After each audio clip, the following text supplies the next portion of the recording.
अस्सलामुअलैकुम वरहमतुल्लाहि वबरकातुहू। मेरा नाम सूरा बीबी है।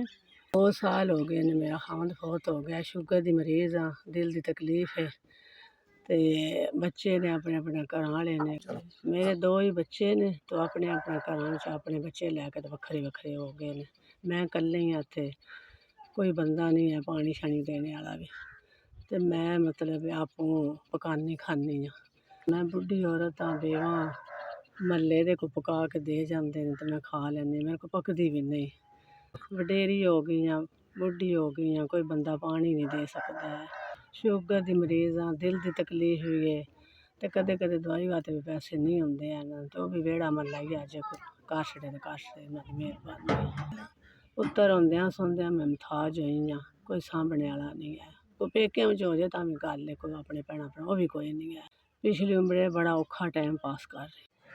1 2 3 4 जी बड़ी बड़ी मेहरबानी भला होवे जे अल्लाह पाक सेहत दे, तुहानूं तंदरुस्ती दे। पैसे जे तुसीं दित्ते ने बड़ी नेकी कीती जी। तुहाडा घल्लेआ 4000 रुपया आ गया मेरे कोल, बड़ी बड़ी मेहरबानी, तुहाडा भला होवे। अल्लाह दी ज़ात तुहानूं अजर दे इसदा। मैं अपना कोई खान पीन कोई दवाई दवूई घर लवां दी बड़ी मेहरबानी। अल्लाह दी ज़ात तुहानूं चोखा दे, जींदे रवो, अल्लाह तुहाडी जिंदगी लम्मी करे।